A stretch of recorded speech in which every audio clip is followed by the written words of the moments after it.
우리가 어제까지 묵상한 베드로전서는 쓰여진 연대가 중요합니다. 그 연대에서 아주 중요한 연대 중에 하나가 AD 64라고 하는 연대입니다. 이 AD 64년은 로마의 대화재 사건이 일어난 때였습니다.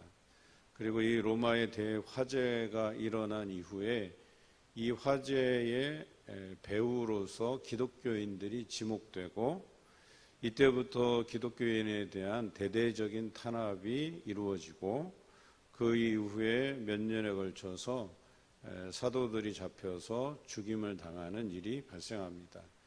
그래서 이때에 복음의 1세대들이 다 죽고 다 순교하고, 그 복음의 1세대 중에 살아남은 사람이 이제 사도 요한이 살아남게 되죠. 사도 요한은 유배를 갔기 때문에 살아남은 거예요. 그리고 나머지는 다 잡혀서 죽임을 당하게 되고, 사도 요한은 얼마간 더 지내면서 유배에서 풀려서 돌아와서 복음의 2세대들과 함께 활동을 하다가 이제 삶을 마감하게 되죠. 그런 면에서 볼 때 오늘 이 베드로 전서가 AD 64년경에 지어졌고 쓰여졌고, 베드로 후서는 3년이 지난 AD 67년에 쓰여집니다. 그런데 한번 생각해 보세요. 로마의 대화재 사건 이후에 핍박이 점점 심해지면 심해졌지 약해지지 않았다는 거예요. 그러니까 베드로 후서가 이렇게 쓰여져서 보내진 때는 성도들이 많은 핍박 가운데에 신앙생활을 하고 있었던 때입니다. 그리고 오늘 성경에 나와 있는 것처럼 19절에 보면 이것을 주의하는 것이 옳으니라 그래서요. 주의라는 표현을 썼거든요. 그러니까 뭔가 경계하고 주의해야 될 상황이 교회 주변, 교회 내에서 일어나고 있었다라고 하는 것이에요. 그럼 어떤 일이 벌어지겠냐라고 하는 거죠. 우선 핍박이 심해지면 심해질수록 사람들이 신앙에 대한 부분에 대해서 어떤 진리에 대한 확신이 있으면 그 신앙이 이렇게 굳건해지는데, 그러지 못한 사람들, 그래서 믿음에 대해서 의심을 가진 사람들에게는 어떤 일이 벌어지냐, 왜 내가 이렇게 예수 그리스도를 믿고 따르는데 우리 삶은 점점 더 이렇게 피폐해져 가고 또 생명의 위협까지 받게 되는가에 대한 회의감이 들게 돼 있어요. 그때에 교회에 가만히 들어온 이제 거짓 선지자들이, 거짓 선생들이 다른 교리를 가르치는 거죠. 그래서 헬라 철학의 근거에서 영지주의 이단이 일어나고, 또 율법으로 돌아가자 하는 율법주의가 또 팽배해지고, 또 천사 숭배 사상이 나타나고, 그러니까 이런 것들이 그들의 귀를 얇게 만드는 거죠. 그래서 믿음이 그래도 잘 세워져 있는 사람들은 핍박이 오더라도 그것으로 인해서 믿음이 더 굳게 서게 되지만, 그렇지 못한 사람들은 이렇게 상황들이 점점점 어려워지는 것에 대해서 회의감을 품게 되는 거예요. 그래서 그런 거짓 교사들의 잘못된 가르침에 귀를 기울이게 돼 있다라고 하는 거죠. 그런 상황을 알고 베드로는 그것에 대해서 주의하라고 이 편지를 쓰고 있어요. 그래서 믿음의 사람들은 이런 어려운 때에 어떻게 신앙생활을 해야 되는지를 오늘 베드로 후서를 통해서 이야기하고 있는 것이죠. 또 하나는 14절과 15절의 말씀에 보면 베드로가 자신의 신변에 대해서 이제 앞으로 자기가 어떻게 될 것인가에 대한 예고를 하고 있어요. 14절에 보면 우리 주 예수 그리스도께서 내게 지시하신 것 같이 나도 나의 장막을 벗어날 것이 임박한 줄 암이라. 장막을 벗어난다. 이제 내가 이제 곧 죽음에 이른다. 이런 표현이에요. 그래서 이제 자기도 이런 어려운 형국에 잡혀서 언젠가는 죽을 것이다 이거예요. 이 상황에서도 주변의 동료들, 사도들이 잡혀서 죽어가고 있고, 자기도 언젠가는 그럴 운명에 처해지게 될 것이다 라고 이야기하는 겁니다. 그러면서 자신이 떠나기 전에 15절 내가 힘써 너희로 하여금 내가 떠난 후에라도 어느 때나 이런 것을 생각나게 하려 하노라 그랬어요. 그러니까 자신이 떠나기 전에 이 1장 1절에 나와 있는 것처럼 그 보배로운 믿음을 받은 자들, 그 믿는 자들에게 적어도 자신이 죽고 나서도 이 중요한 것들을 그들이 마음에 새기고 기억했으면 좋겠다 하는 그런 마음을 가지고 베드로후서를 쓰고 있다는 것이죠. 1장 2절에 보면 은혜와 평강이 너에게 더욱 많을지어다. 이 서신의 기본적인 형태예요. 그들에게 평안을 빌고, 그 다음에 본격적으로 그들에게 어떤 이야기를 하냐, 우리를 부르신 이를 알므로써 말미암는다. 그래서 뭐가요?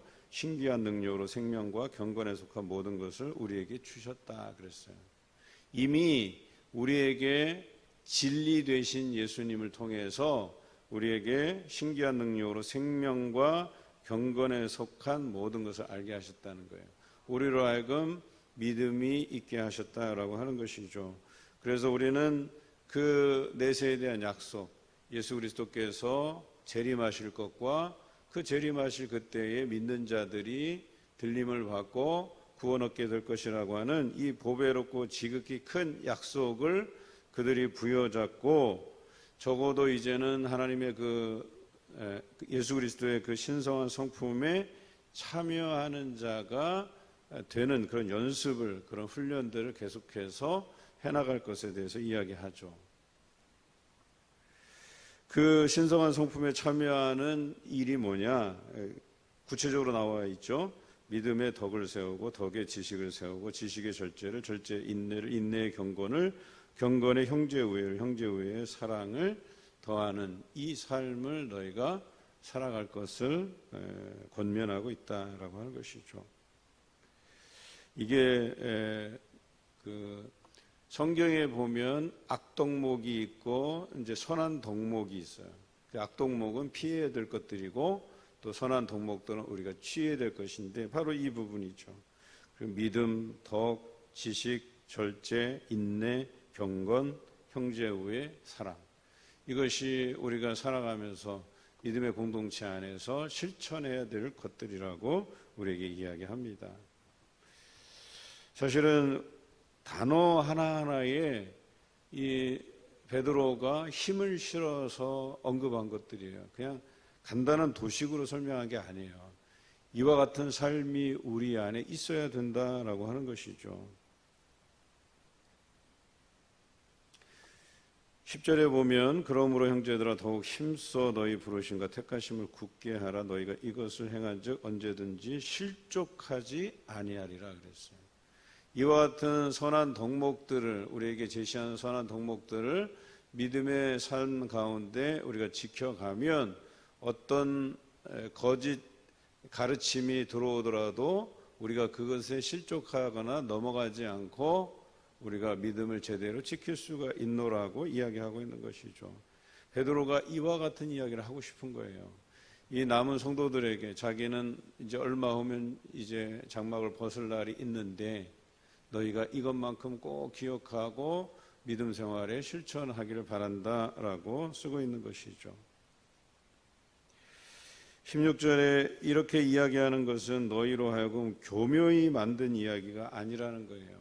예수 그리스도께서 이 땅에 오시고 자신들을 제자 삼으시고 가르치시고 또 자신들이 보는 데에서 어때요? 변화산상에 나타나신 그 예수 그리스도를 베드로가 경험했고, 또 그때 하늘로서 들려지는 음성이 있었죠. 이는 내 사랑하는 아들이요 내 기뻐하는 자라고 그가 들었단 말이에요.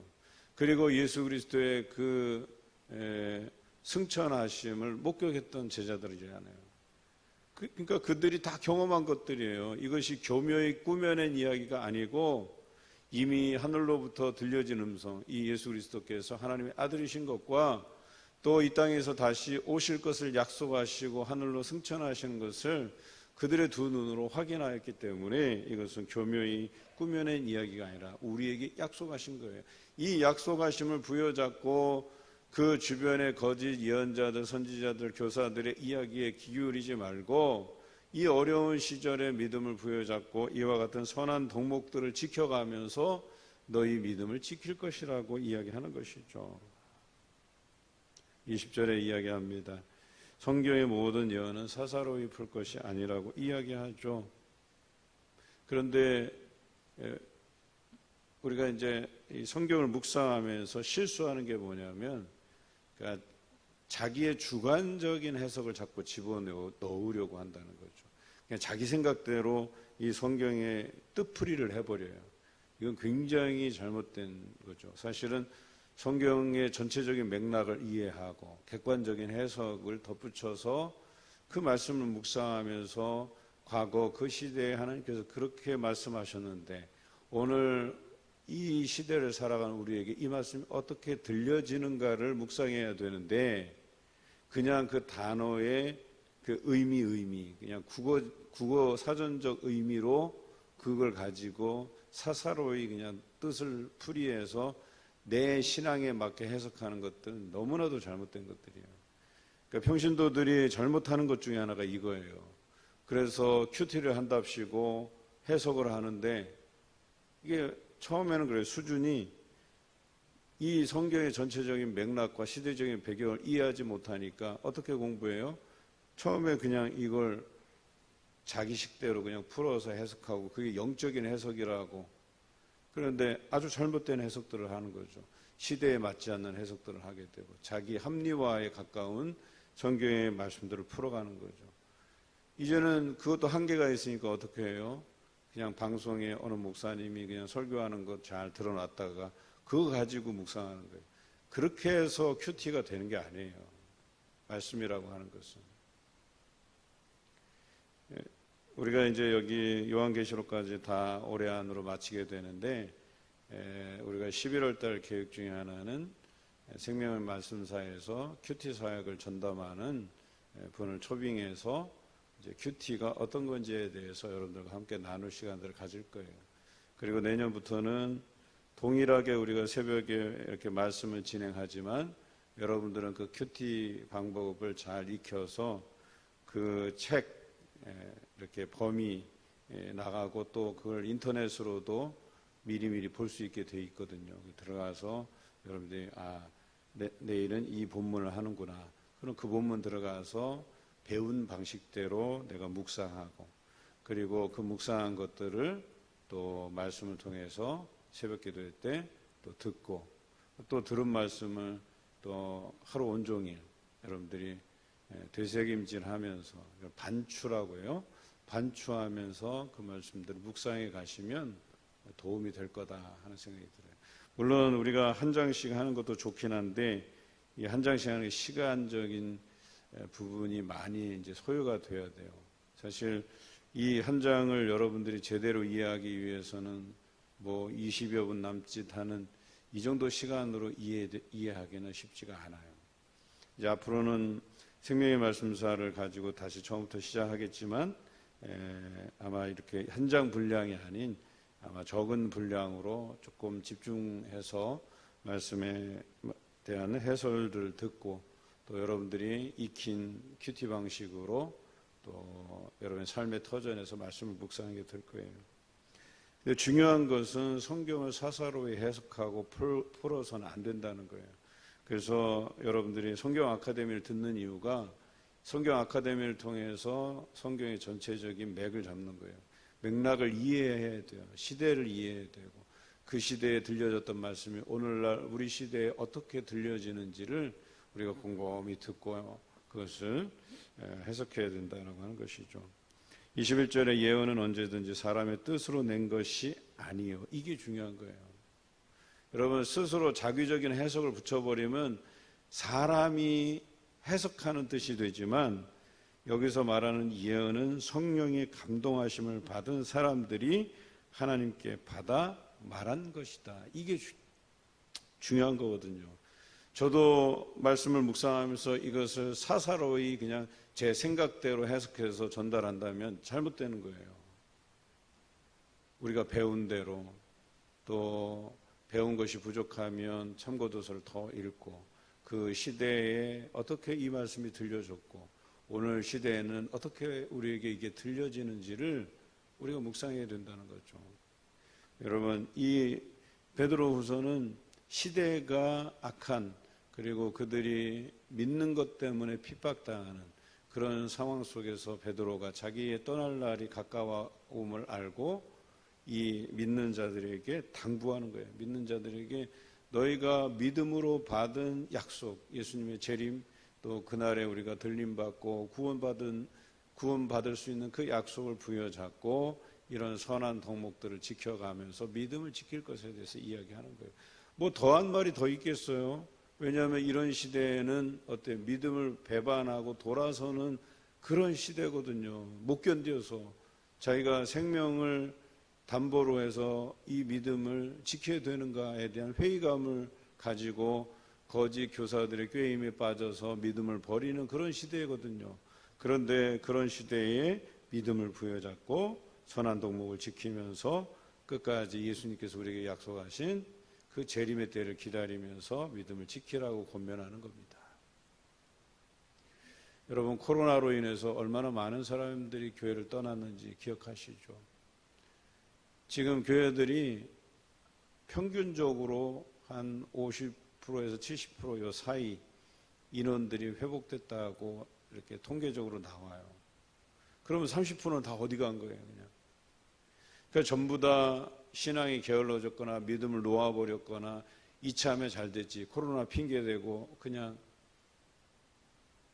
우리의 신앙이 그러면 안 된다는 거예요. 베드로후서가 그런 면에서 우리에게 큰 도전을 줍니다. 그들은 목숨을 담보하고 믿음을 지켜낸 거예요. 내가 죽더라도 잡혀서 감옥에 가고 내가 순교당하더라도 믿음을 버리지 않겠다고 하는 이 큰 믿음이 이 베드로 전후서에 담겨져 있다는 사실 여러분 기억하시고, 오늘 여러분들이 살아내는 삶, 지켜내는 믿음, 코로나의 이런 상황이 그것을 막을 수는 없어요. 오늘 그런 상황들을 이해하시고 여러분들이 가진 믿음, 약속, 이것들을 잘 지켜나가는 여러분 되시길 주님의 이름으로 기원합니다.